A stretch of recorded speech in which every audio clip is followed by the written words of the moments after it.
This segment is brought to you by Les Stanford Cadillac Chevrolet in Dearborn, Michigan. Please visit lesstanford.com.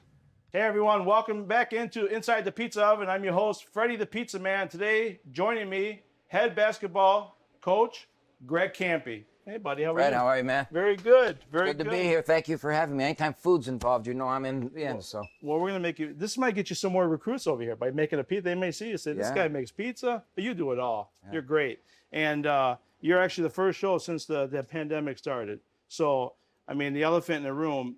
Where were you? What happened when you found out about the pandemic? Well, you know, the NBA player that got the COVID kind of started the whole thing with the sports world. Yeah. And when the NBA decided to shut down, and then they decided to shut down the NCAA tournament.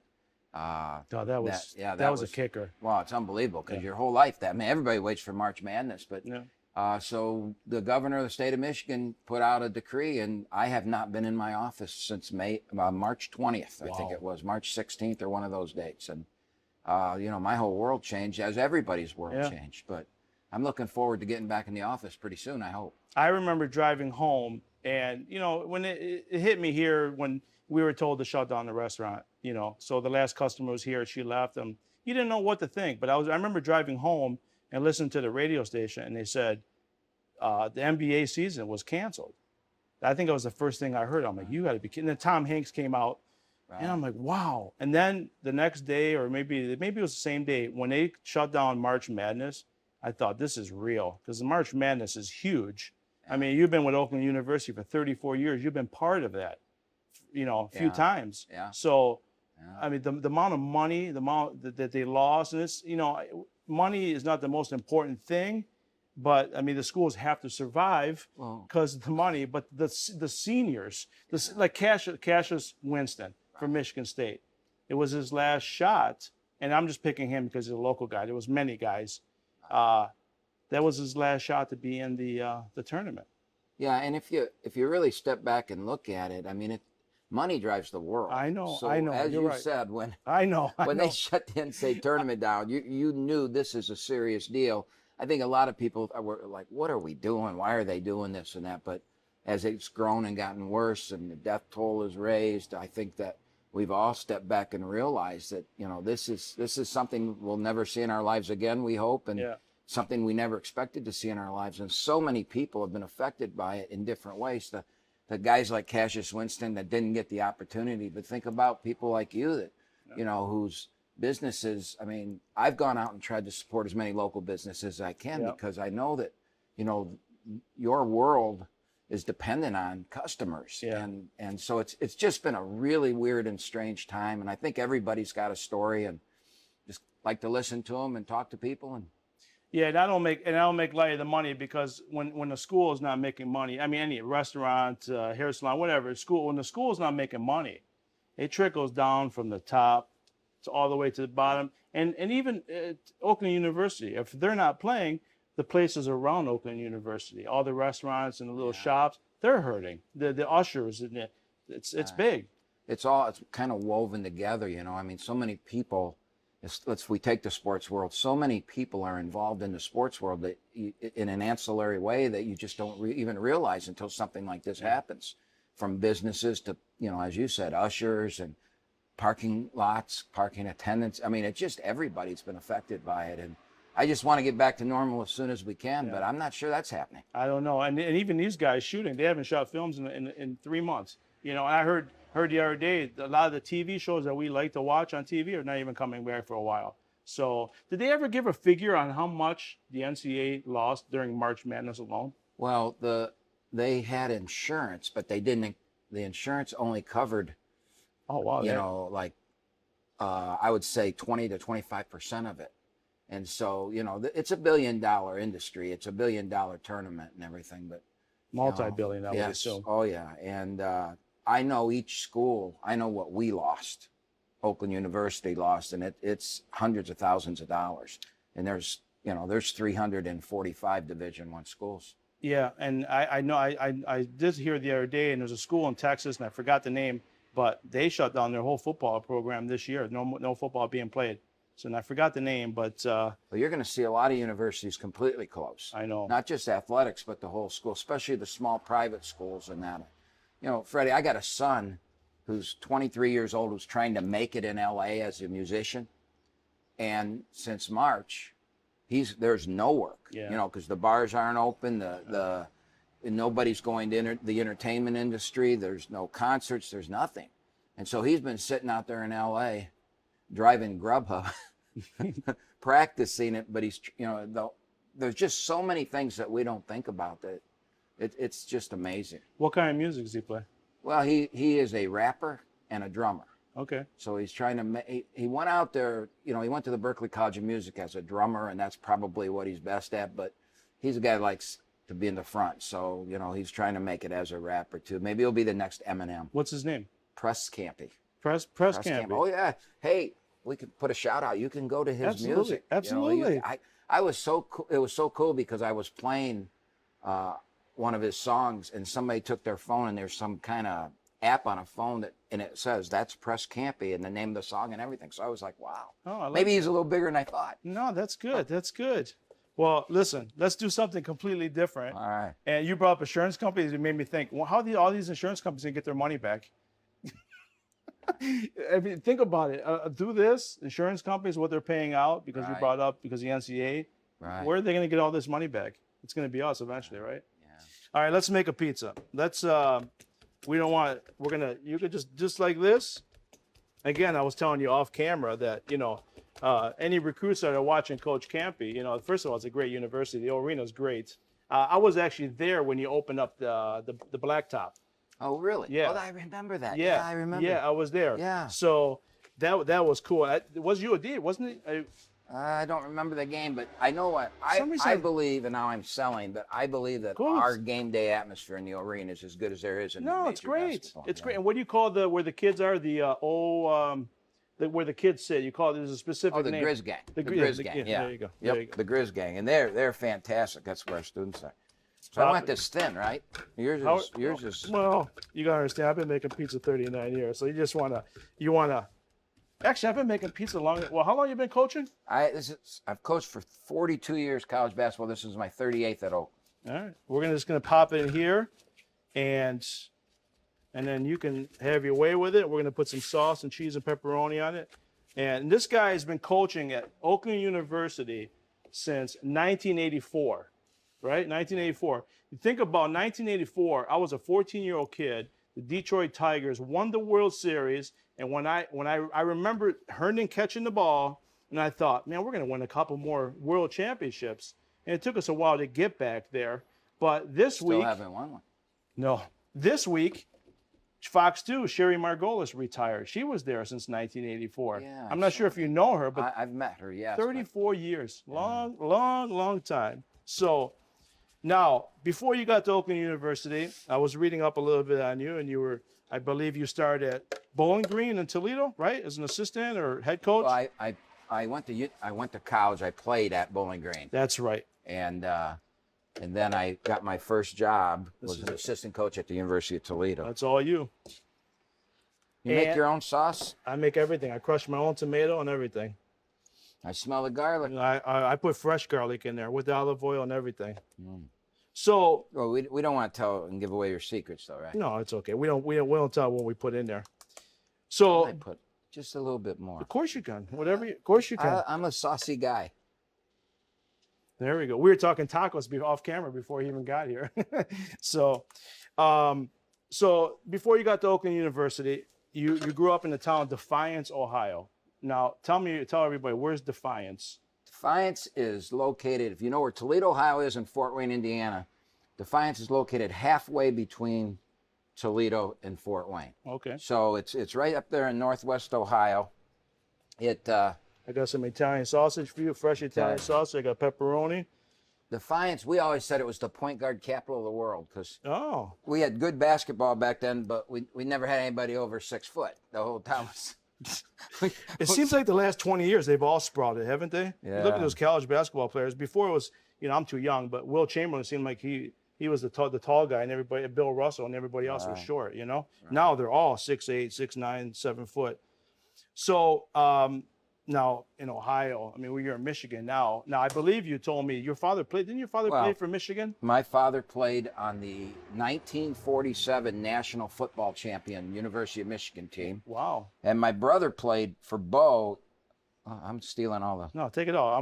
That's all yours. Oh, good, because I like a lot of sauces. Yeah, I know. My brother played for Bo in the early 70s. He played on all those Michigan teams that won championships but never got to go to the Rose Bowl.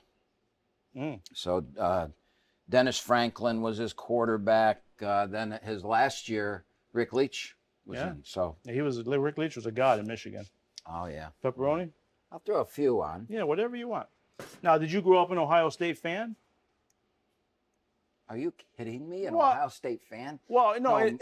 We had our mailbox in Defiance, Ohio. My dad painted it. Okay. My dad painted the mailbox with the wing football helmet, the Michigan helmet. How many times did that get knocked out? Every time Michigan beat Ohio State, we knew the next day that thing would be run over, and it was. So yeah, it could have been the mailman. You never know. Could have been, yeah. But no, there was. You know, it was funny because a lot of Northwest Ohio kids played football at Michigan. Yeah. So it was, it was pretty competitive. I was a Tiger fan. My mom and dad grew up in Toledo, and my grandparents still were there. They Finkel and Strathmore. Yeah. My mom and dad both went to Cooley High. Oh, okay. So, no, I was a Detroit Tiger, Detroit Lions, Red Wings. I'll tell you one quick story. Yeah. In 1957, I was a few years old, and we were watching the Detroit Lions playing for the NFL championship. And my mom came in the room and said, look, we're going to go to Grandma's. We got to go. And I said, oh, I want to watch the Lions. And she goes, you can watch them some other time win the championship. Yeah. It's amazing, huh? No, I haven't had that chance yet, but maybe this year. And when you walk, well, I don't think so. We are filming in June 2020. I don't think so. But you walked in, you saw my little sign on the wall. This spot is reserved for when the Lions win the Super Bowl. Behind it, there's a lot of cobwebs and dust behind it, but made me laugh. It's it's funny. It's funny. I've always had this theory that growing, maybe not as a young kid, but as you get older, I didn't watch Lombardi, but I watched Billy Sims. And I watched, obviously, Barry Sanders. And then, you start getting older and you start thinking 2020, one day down the line, maybe 2020 is the year that, 2020 for all the famous 20s, Detroit. Well, that's not going to work out. So my next theory is, how about 2022? You know how I get 2022? 20 for Lem Barney, Barry Sanders, and Billy Sims. Where do I get 22 from? Bobby Lane. Oh, yeah. Bobby Lane. Well, they say the curse of Bobby Lane. They traded him, and they haven't won since. Yeah, I like to get the video footage of it. He basically told them to F off. Right. Say, hey, you traded me to Pittsburgh. You guys are never going to win again, or for 50 years. Kind of like the Boston Red Sox thing. They the curse of the Bambino, but they finally won. But 20, yeah, I know. And ironically, the kid from Dearborn was the starting pitcher, Derek Lowe. But 2022, you got Matt Patricia, Bob Quinn, and Matt Stafford. All their contracts run out. The end of 2021. They would play the Super Bowl in 2022. So our fingers are crossed that 2022. I hope you're right. I remember names like Nick Petrosani. Yeah. I mean, I go back. I spent every Thanksgiving Day in the old Briggs Stadium. Yeah. I saw the 9-3 game, I think it was, or 6-3 game where the Pack. I mean, I spent a lot of time in that stadium, hoping and dreaming. I know. Who was the kid? I don't know if you remember the name, but the kid from Notre Dame that the Lions drafted, 50s or 60s. He got off the bus, hurt his foot. He never played for the Lions. He was really good halfback for Notre Dame. I don't remember. I was trying to think of his name. I was driving in today, and I didn't want to look it up, but he was a first-round pick. He got off the bus to go to training camp, broke his foot. He never played for the Lions again. That sounds about right. So before we pop these in the oven, what position did your dad play for Michigan? My dad was an offensive lineman. Yeah. He was a guard. And my brother was a defensive back, and he also did some punting. Yeah. So. No, that's good. That's good. Yeah. So Defiance, you basketball, were you a point guard? Yeah. Yeah, my size, Fredi. That's about the only position a guy like me could play, but I played the point. I actually was a better football player than basketball player. Yeah. I went to college to You Bowling look Green. like you would rough somebody up in the trenches. There's no doubt about it. I In went, a good way. Yeah, I went to Bowling Green on a football scholarship, but I was one of the few guys at the time that played both football and basketball in college. So Okay. I was able to get away with it. I don't know why, but they let me. Well, I was gonna later in the interview, I was gonna ask you about Kay Felder. So now I know why he was a pretty good point guard. Somebody might have taught him a thing or two, right? Nah. Kay Felder he was a good player, man. Yeah, at Oakland University. Yeah. My first time I came to see Oakland University at Callahan Hall, I think, who is this kid, man? He could just dribble all over. And we're going to talk about him later.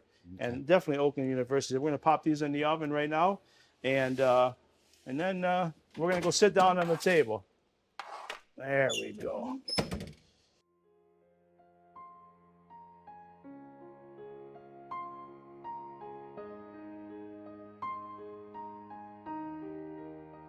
If you or your family is touched by autism, learn more about Fredi's foundation at #PopTheTab at FrediThePizzaMan.com.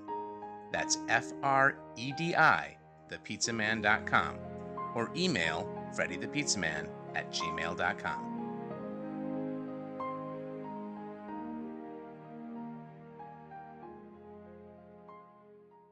Welcome back to Inside the Pizza Oven with me, Coach Greg Kampe. Thanks, Coach. How was the pizza making? Freddie, that was fun. Good.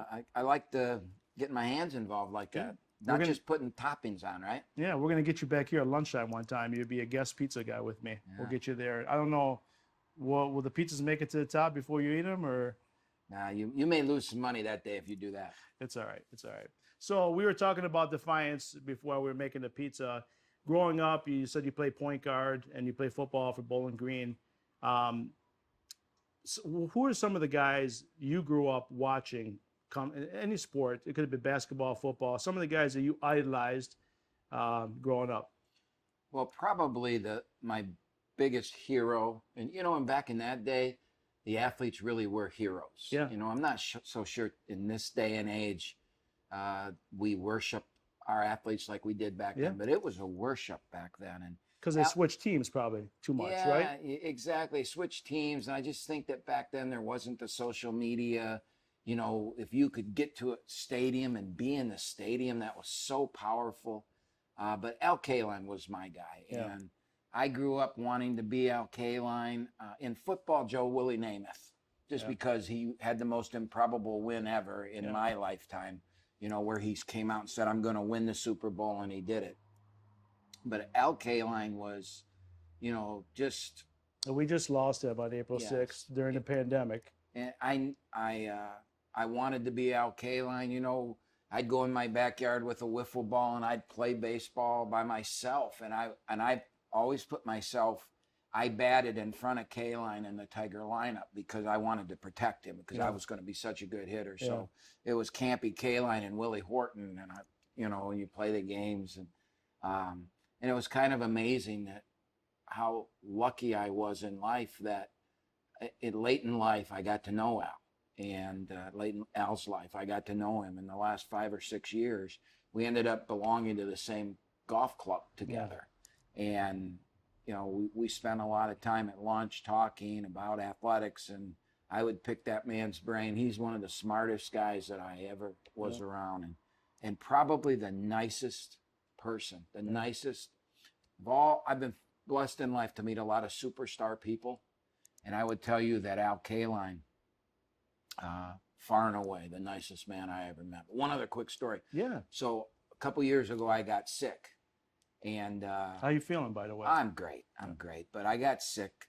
and there was a little shaky few weeks there, and when I got out of the hospital, on my cell phone there was a message from Al.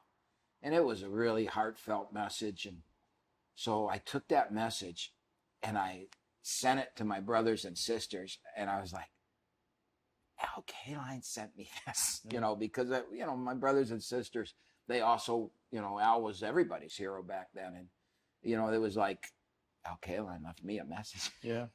So it's really sad that we lost him recently. And it's sad that as you said, that we lost him during the pandemic where we didn't get to honor him. Yeah, we were talking a little bit. He should get his send off. We hope. We don't know how they're going to do it, but I was thinking if there was no pandemic, it probably would have been done at Comerica Park. Well, I don't know. You think about what they did for Gordie Howe, and Yeah. I would think it would have been identical to that. They had Gordie in was it what's the old place? I can't even remember the name now. It's only been gone a year. Joe Louis. Joe Louis, Yeah. yeah. They had him in Joe Louis, I think, and people were able to Yeah. walk through and see. Yeah. And you got to believe that at some point they're going to do some type of tribute to K-Line. They have to. Yeah. They have to. They did it for Ernie Harwell at Comerica Park too when he passed back in 2009. Now, do you recall watching the '68 World Series? Oh, I not only recall watching it. Back then they put a record out. Now I'm talking about the record that spun, and you put the little needle on it and it's music. They had the season on record. So it was Ernie and I think Paul Carey's voice. I had a Kiss album, but I never. I had the Tiger album. I still remember Here Comes K-Line, Tigers Win It, when they won the not the pennant, not the World Series, but the pennant. I think Don Wirt got a base hit and K-Line scored, and Ernie's voice, I mean, yeah, oh yeah, 68 was something. Jim Northrup, the Mickey Lolich winning 3 games. Yeah, I was going to ask you about Mickey Lolich because when I watched the Tigers in '84, they had that series pretty much wrapped up. It was 4-1, I believe, but that was a Game 7, and in St. Louis, and Mickey Lolich has to go out there in a couple of days rest. I mean, what was the tension just watching that kind of game? And I believe it was paid 2-3 in the afternoon. Yeah. And the TV wasn't really good back then like it is today. I mean, for us watching it, it was good because that's all we knew. But if you see it now and think you watch TV like that, my kids would be laughing at me. Yeah. But the thing I remember most about the World Series was K-Line was at the end of his career and he had a good series. They moved Mickey Stanley to shortstop so that K-Line, there was no DH, so that K-Line was at the end of the series and so that he could play. And I think Ray Euler didn't get to play. And Denny McClain had won 30 games that year and the last pitcher to do it. And he had to go against Bob Gibson. And Bob Gibson might be the greatest pitcher of all time. Yeah, he was on. But I've watched some YouTube on him. I think his earned run average was 1 point something. I mean, and when I got to know, K-Line and K-Line said that when you hit his fastball, it was like you'd hit cement. Yeah. When the ball, he goes, his ball was just so heavy. And I'm not sure if Al K-Line even wore gloves. I'm trying to picture him. I don't think he did. No. I don't think many people did back in that day. Yeah. I think when we started wearing gloves that we were being called sissies and maybe a different word, but I hear you. So when they decided to go with Lolich in Game 7, when he had just pitched 2 days before, but again, back in those days, pitchers pitched. I think Frank Tanana told me that one year he had 38 starts and he had 31 complete games or something like that. So it was a different age and a different era. So I don't think anybody blinked an eye when Lolich did that. But today you would scratch your head and say, he pitched a complete game and came back 2 days later. He pitched 363 innings in 1 year. 363 innings. Some guys don't even do that in 4 years. Yeah. And he had that strange wind up and the Tigers, the one thing about that team is the Tigers had some great batting stances. If you were a kid growing up and you were trying to imitate their stances, K-Line was like this. They had Dick McAuliffe with the bat way up here. Willie Horton's was really weird and different. It was great times. I got to talk to Tommy Matchik one time, and he told me, Tommy Matchik was a utility guy on that team. Tommy Matchik ended up being a very close friend of mine. Oh, really? Yeah, I didn't know that. Yeah. I had him on a podcast a long time ago. He lives in Ohio, right? Tommy Matchik and I played softball together when we were, Tommy's a few years older, but we played on this great softball team called Sports Fame. We went all over the country playing softball, and he played shortstop for us. He was getting a little old though, but he you hear all those guys talk about what a great move putting Mickey Stanley at shortstop was, but he told the story one time, which I think is hilarious, how the manager refresh my memory with Mayo Smith. Mayo Smith used to. He goes, if you looked at the patch on his uniform, it would open. He'd always have a flask in there. And by the 3rd inning, he was tanked. And they would have to make the pitching moves out of the bullpen sometimes. I just thought that. Those were just imagine growing up those days. The stories those people tell, the Denny McClain story where he might have had too much to drink the night before they played. Yeah. And he went in and he smelled of alcohol. And one of the players, and I can't remember who the player was, had put his contact lenses in mouthwash or something, or not mouthwash. It could have been Ray Euler. He had put I always hear he was the character on that team. Yeah, but he had put his own contact lenses in contact lens solution in the bathroom, and he was doing something else, and McClain came in and thought that was mouthwash and drank it.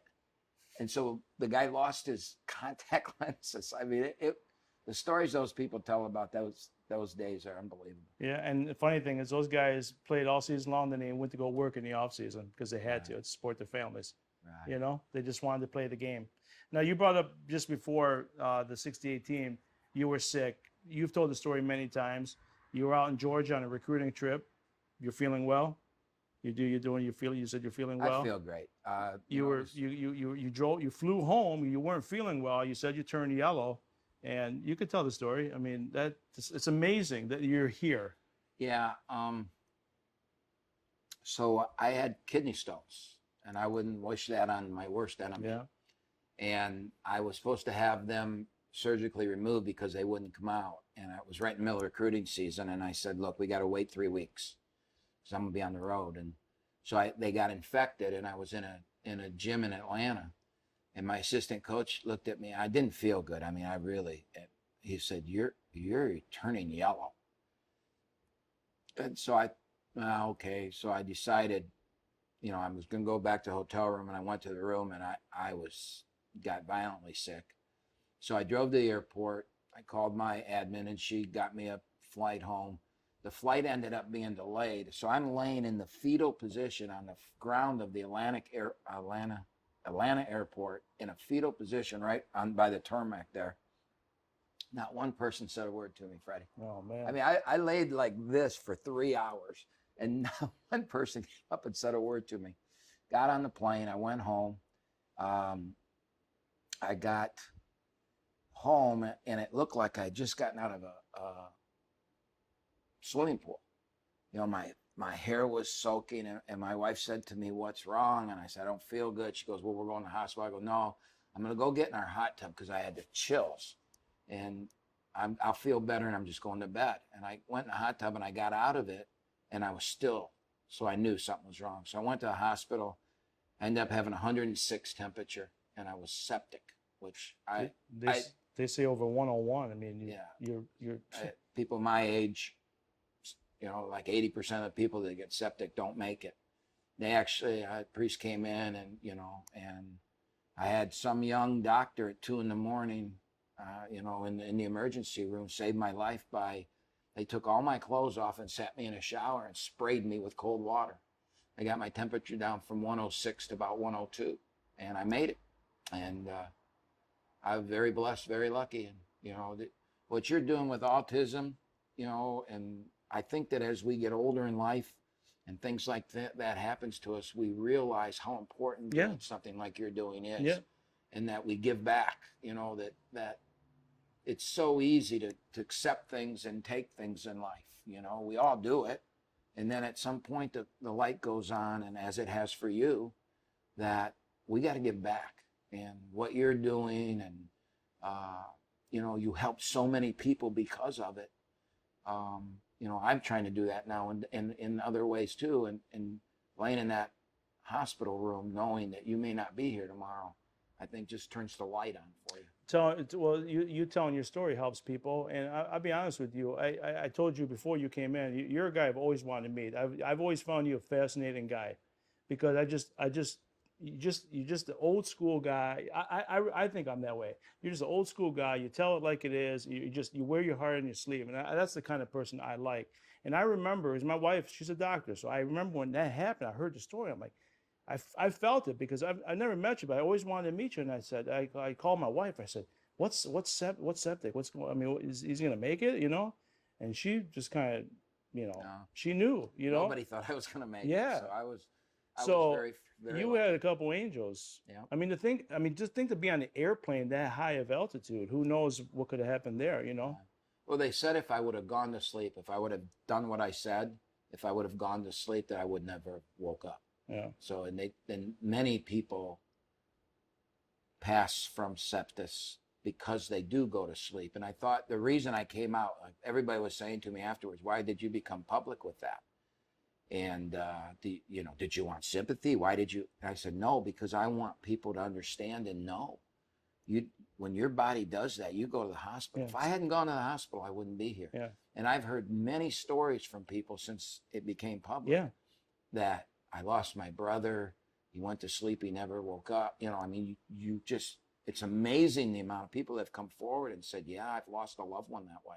Think how many people didn't want or don't want to go to the hospital now or in the last 3 months because of COVID, So no, I mean, it's a positive story, and maybe it doesn't affect them, but to hear, I think about it sometimes. If I don't feel good, I honestly think of your story. I really do. I think, and I got young kids. I should go to the hospital. The heck with making another pizza. I want to make 20 more. We're not infallible. We all think we are, but we're not. Exactly, 100%. So, we talked earlier about the NCAA was canceled. You're head basketball coach, 34 years, Oakland University. Not to talk about the NCAA tournament, but the NBA draft, and now they have this formed G League. I don't know this whole thing about the G League. I'm assuming you know a little bit about it. How is that going to affect college basketball? Now, we know the last 10, 15 years, it's affected a lot of college basketball with the kids jumping to the NBA earlier. I think, was it now 1 year? Or is it they have to play 1 year? You got to play one. We would like it to be done. We think a high school kid should be able to go right to the NBA, but the Players Association doesn't feel that way. And they've got a collective bargaining agreement with the NBA owners and the league. So that's what drives it. It's not college basketball. We're the recipient of what they say. I have a different view than most people. I think that fans watch college basketball because they're associated with the team they love. They went there. In Michigan's case, a lot of them didn't go to Michigan, but they act like they did, Yeah. Michigan State fans you love a school for a reason. Yeah. You love a school because your dad went there, your mom went there, you grew up watching them on TV, some player that you loved went there. I love LSU football because my son went to LSU and played football. I knew nothing about LSU before he went there, but now, last year when they won the championship, I was cheering like, because so that's why you like the college. To me, it doesn't matter who the players are. In the Tigers and that, the players all stayed. Mm-hmm. So it was more like the college game back then. Today, players come and go, and so you become fans of the players, and it's different than it is in college. The level of play is not so important as college. Everybody wants to win, but you're still going to have full football stadium. Michigan hasn't won in a long time in football, and they still have over 100,000. They haven't won at the level of expectation in 15, 20 years. Yeah. But that football stadium still got 104,000 people, 110,000 people in it. So I think we as fans love our schools, love our college game. The level of play, so we're losing all the top level players. Does that hurt the level of play? Maybe a little bit. But it doesn't hurt the level of competition. Those games are still hard fought. They're still close. We still go crazy. We throw things. We scream. We yell. We're mad. We're happy. And that's what drives us to sports. So I don't think the G League or what the NBA does is going to affect college basketball the way many people do. So the G League, just to be clear, if a player doesn't want to go to college, they have a chance to go for the 1 year. They have a chance to go to the G League and get paid. Is that how? Well, they're having the elite players and having a team where they can get, you know, a few $100,000. And I think people are going to take advantage of that because there's a lot of young men that don't want to go to college. They want to play. Yeah. And what our preaching is, we preach that use this talent that God gave you in basketball and get your college degree.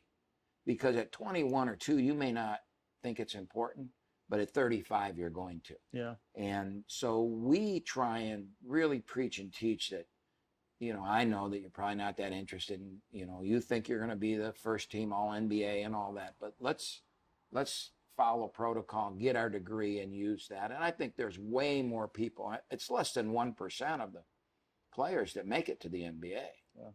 You know, but we all think we're going to win the lottery, right? Or even play a lot. I mean, think about you see the same 5 or 6, 7 guys when you watch an NBA game, but then 30 teams. the other guys are just getting traded for salary cap reasons every few months. You know, 30 only 30 teams, Yeah. only 15 jobs. what do you say to what do you say about the college athletes being paid? I mean, that's a trick. I know it's a tricky situation. Well, again, that's social media and outside forces sticking their nose Yeah. in to doing what's right. But what Joe Average doesn't know is in a few years, you're going to send your kid to college. You know what that's going to cost you? Yeah. I Yeah, mean, I know. I talk about it every day with my wife. over $100,000 a kid for 4 years of college, no matter where you go. Some places, my youngest son went to the Berklee College of Music, and that cost me over $250,000 for him to get his degree there.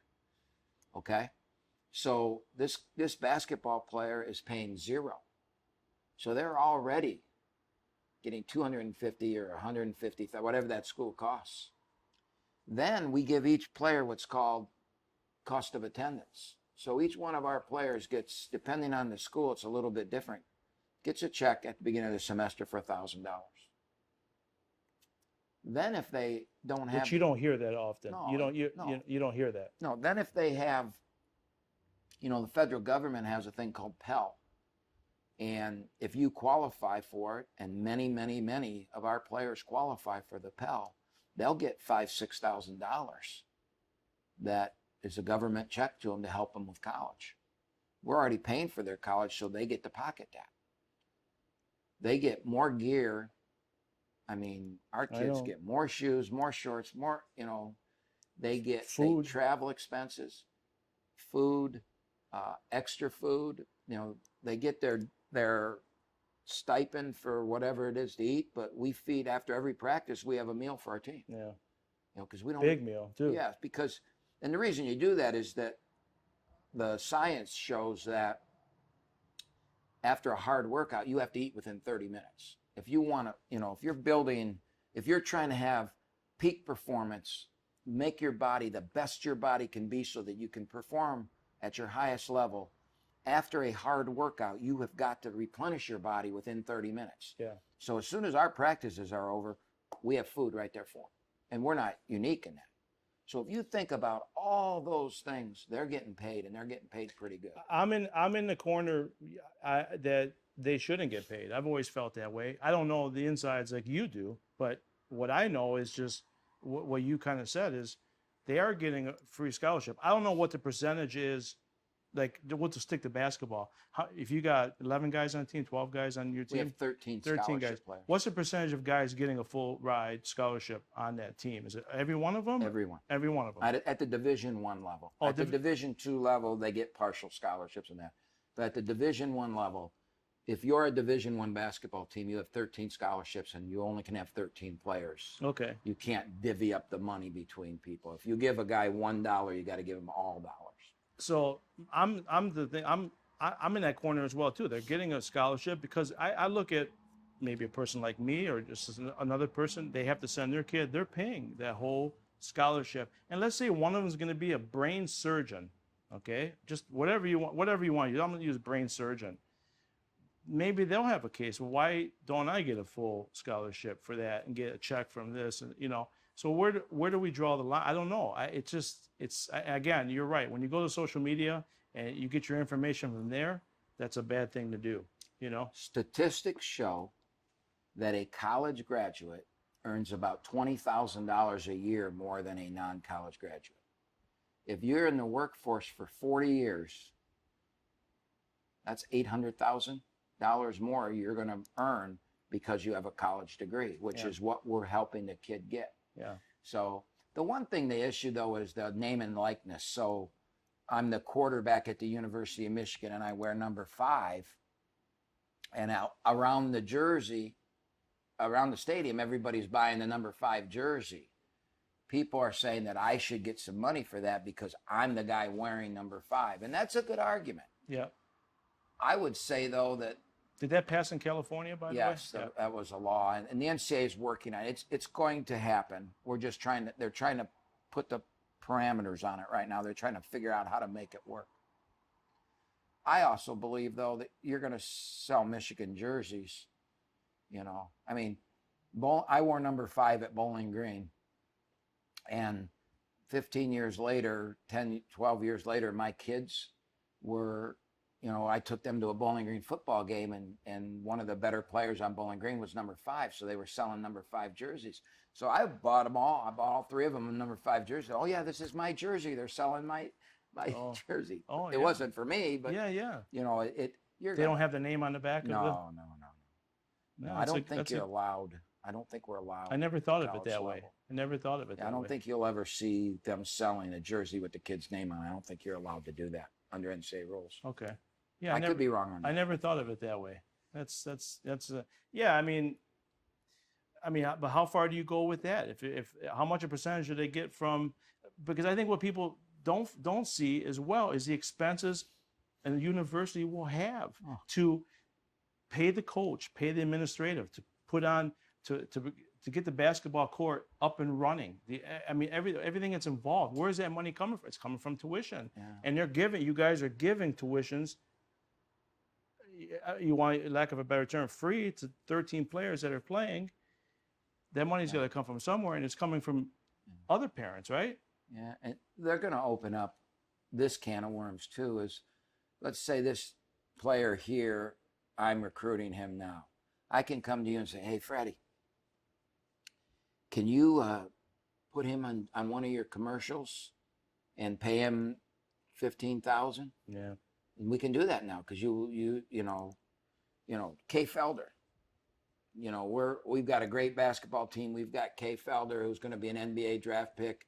He's scoring all these points. We just lost to Michigan State in the Palace, and he scored 37 against Michigan State, and we lose in overtime, and everybody's talking about him. You have him do a commercial for you. Pay him 10, 12 grand. That's going to be legal now. Yeah. So, I mean, that's going to grow and grow, and now kids are going to be making a lot of money. Do you think that will stray more kids to go to college versus, I mean, that's a good question. If you're a LeBron James, Kevin Garnett, I can understand that, but I don't know. It's a tricky situation. I think it's just going to open up more dirty dealings. Yeah. That's all it's going to open up. Yeah. So, you know, I would say this. Everybody's saying Zion Williamson, you know, he could have done this and he could have done that. If Zion Williamson hadn't gone to Duke, nobody'd know who he is. That year at Duke, where you think that? You really believe that? That year at Duke, where he was the best player in the country, he was on ESPN highlights 4 times a week. He played twice a week on national TV. He tore a shoe during a game, and that became a week-long story that he tore a Nike shoe.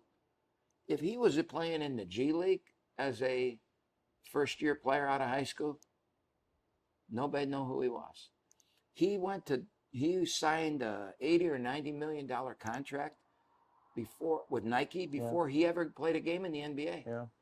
All because of what he did at Duke in college. So the smart people, the smart guys around the posse, around the kid, the financial advisors and all that. It's amazing. If you've got the smart ones, those kids are going to go to college.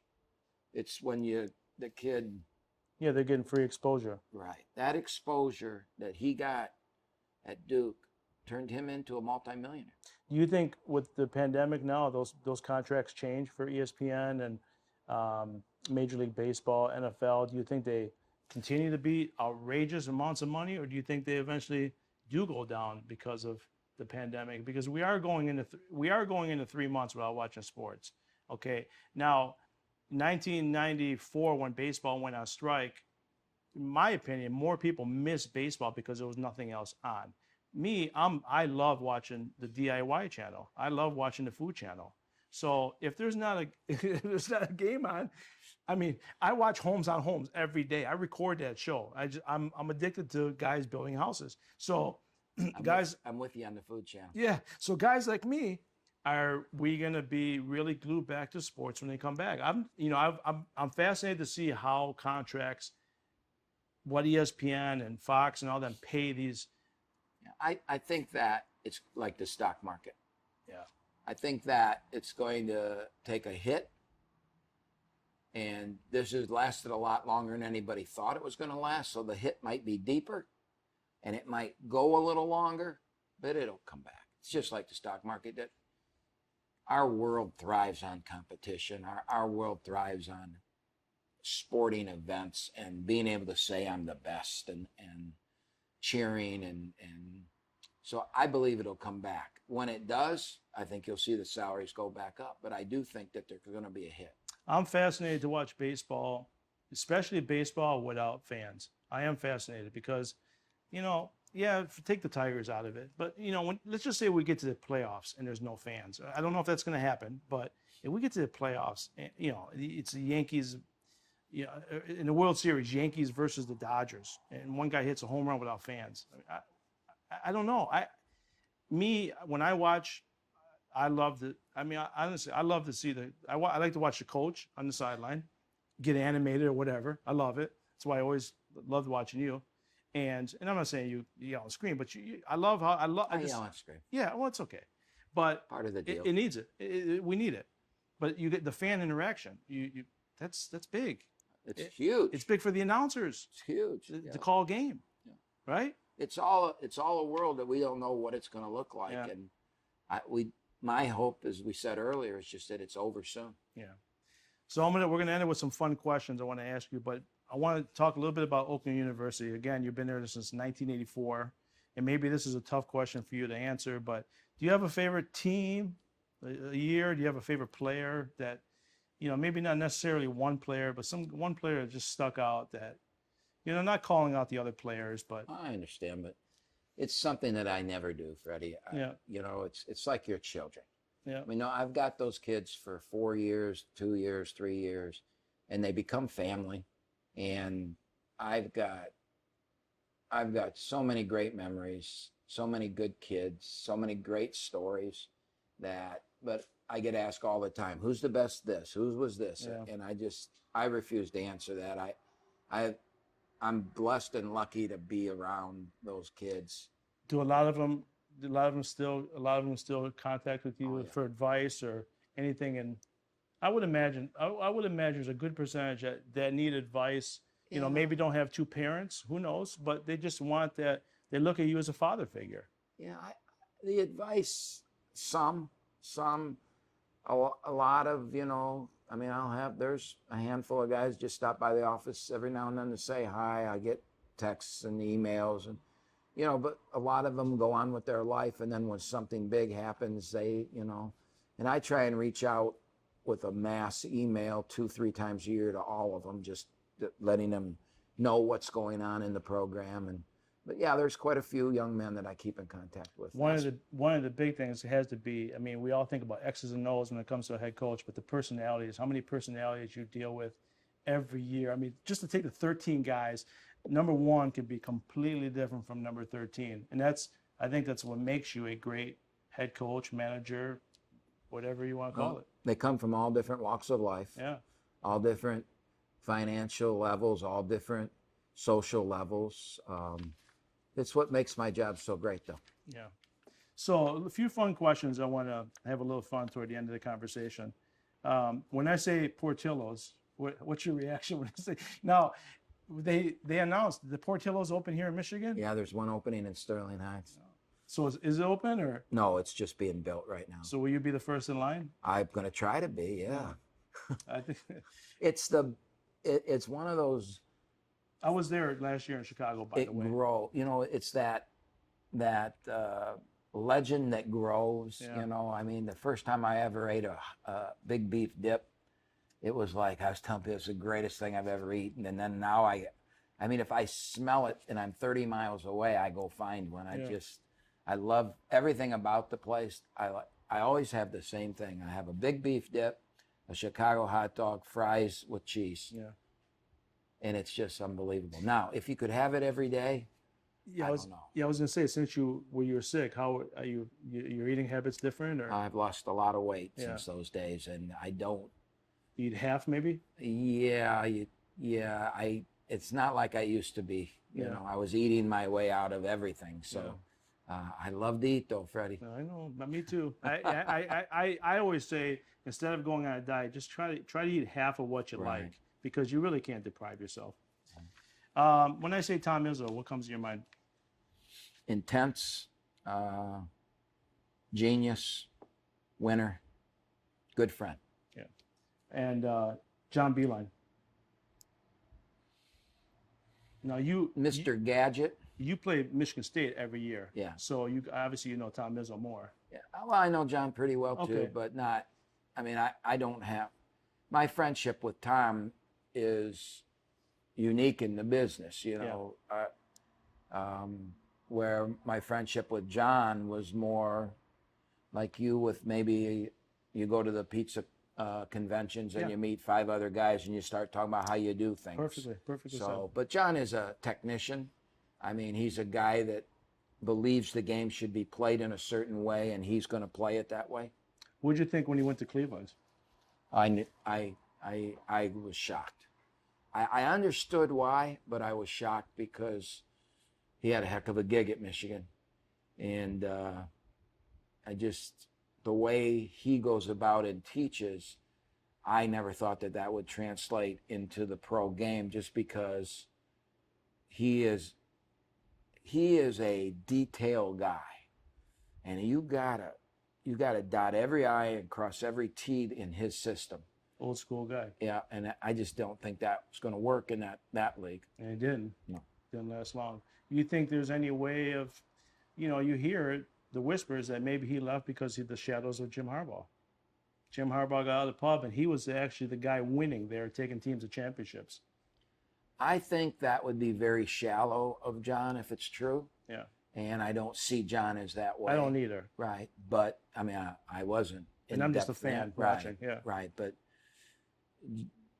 Michigan's a heck of a gig. Yeah. And, I mean, he was winning and had it going. So for him to leave that, there had to be a reason. And maybe it was just a dream that, we all have dreams. Yeah. And we all have goals. And maybe a dream or goal of his life was to coach in the NBA. And he had the opportunity. Have you ever had that dream? I called a radio show one time when the Pistons were, I think it was before Mo Cheeks or something like that. And I called and said they should hire you. And they asked me why. I said, why not? I think these guys need a kick, and you know what? Yeah. You ever had dreams of going to the NBA? I actually, Fred, I was offered an assistant job in the NBA in, I would say, what year were the Bad Boys? The early 90s? 87 through 91. Yeah, so in about 93 or 4, wow. I was offered an assistant job in the NBA, and I turned it down. That would have been maybe Don Chaney area? It was Jack McCluskey had just gone and taken over Minnesota. He was retiring from Detroit, and then Minnesota took him, and Jack and I had become very close, and Sidney Lowe was the coach at NC State? At Minnesota. Oh, yeah, that's right. Yeah, that's right. For the Timberwolves. And Jack was building his team, and he offered me a job. And I've been a head coach for 10 years. I was in my mid-30s, and I wanted to be a head coach. Jack was a tough SOB, huh?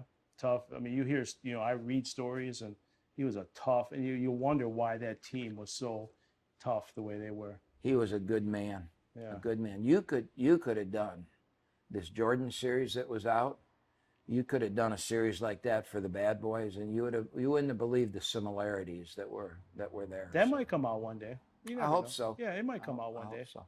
So, obviously, your rival is University of Detroit. So I did a little bit of digging on the University of Detroit. Since you've been there, 1984 of Oakland University, you know how many head coaches have been to U of D since? Look at my glasses on for this one. 5? 5. I think I counted 7. 1, 7? 2, 3, 4, 5, 6, 7. 2 of them were interns. Yeah, So, 7. do you remember the first coach that was there when you took over in '84? Seco? Yeah, Seco. Now it's funny because when I look at the name, you could say it Sicko or Psycho. Either way, the guy was doomed. But Don Seco, you remember that, huh? I do. I know Don. I still am in contact with him. John Melroy. Melroy was an intern. Ricky Birdsong. Mm-hmm. Remember that? Okay. Yeah. I actually interviewed for the job when Really? Birdsong got it. Oh. Yep. They interviewed me, and I would have taken it if they'd offered it to me, but they didn't offer it to me. Really? Yep. So Ricky Birdsong did he play for U of D? No, he Trying to, was the one that was killed. He was the coach at Detroit. He then moved and became the coach at Northwestern, and was shot to death walking in a suburb. wow. I don't So, remember that. I was young. Sad. That was a sad time. Then Perry Watson, he was there for a little while. Mm-hmm. And then Kevin Mondro. Why does that name ring a bell to me, Kevin Mondro? Kevin is the assistant at Eastern Michigan right now, that's and he's a local guy that people know. Yeah. And then Ray McCallum. I thought Ray McCallum did pretty good over there. He had a did. long run. He did. Had a nice job. He recruited a lot of really good players. His son was one of them. Yeah, they couldn't beat their rival though. No, they couldn't. I was at a couple of those games too. And then Bakari Alexander didn't end up well. And then Mike Davis, he's a pretty big name. Yeah. But now I realize from doing a little digging why they named it Callahan Hall. There was a Bob Callahan Right. for a long time over there, 1948 through 1969. Now he was kind of their Greg Kampe. Oh. You know, where I've been at Oakland for all Yeah. those years. He was there for all those years. Yeah. Well, you asked my next question. You ever think the arena might be Campy Arena one day? No. No? There's a big blue. You're humble, so No, you're- there's in the back behind the arena. There's this big blue thing that they come with a truck and empty it every couple. I think that might be named Kampe. That the Kampe garbage dumpster. Yeah, he's a humble guy. When I say a few more questions, when I say Kate Felder, what comes to your mind? Because he was a really good player, and I remember seeing something when he announced he's going to the NBA. I'm not saying you weren't a fan of it, but you thought maybe he should stay. I told him he should stay. I told his family he should stay. He would have ended up being the all-time leader in the history of college basketball in assists. He would have broke Bobby Hurley's record. I think we had a great team that year without him. We won the league in that. I think we could have been a Sweet 16 team. And I think all those things would have really helped him in life. Yeah. He did get drafted in the second round. I think if he'd have stayed, he'd been drafted in the first round. But once he made his decision, I supported him. I still support him to this day, talk to him all the time. So if I ask you, you could pick one name, Sparky or Chuck Daly. I was a big Sparky guy. Daly's a good man. That's like filet mignon or surfing or lobster. Yeah. But Sparky was my guy, man. I'm a big baseball fan. Yeah. No, I know. Nick Lindstrom or Barry Sanders. Barry Sanders. Yeah. And the reason for Barry is Barry lived by Oakland University. He came over and would play pickup basketball.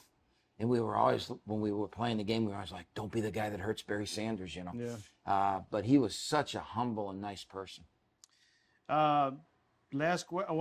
Two more. Best duo in sports, Isaiah or Joe or Lou and Tram? Wow.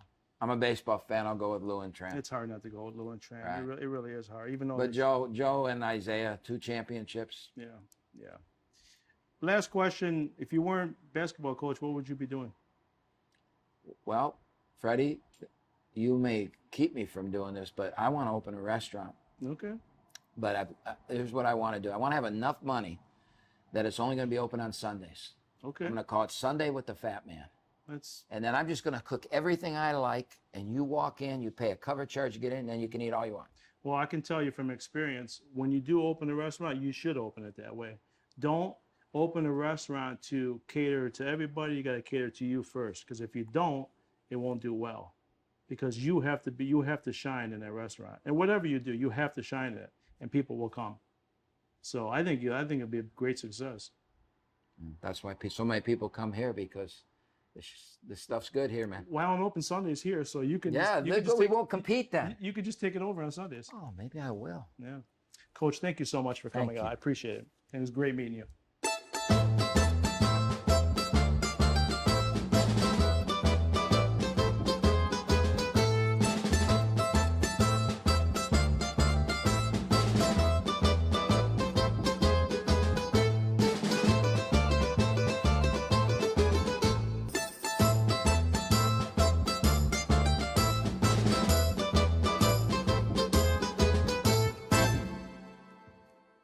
Les Stanford Chevrolet Cadillac is a family-owned and operated full-line Chevrolet Cadillac dealership located in downtown Dearborn, Michigan. For the past 50 years, Les Stanford has been dedicated to excellent customer service in sales, service, and auto body repair. We have all the resources available to make a fantastic car buying and servicing experience. This includes a massive selection of Chevrolet, Cadillac, and certified pre-owned inventory to choose from, free loaner vehicles for service and collision center customers, and a finance source for every type of credit situation. Come experience the Les Stanford Chevrolet Cadillac difference today by visiting our showrooms in Dearborn, Michigan, or shop online at lesstanford.com.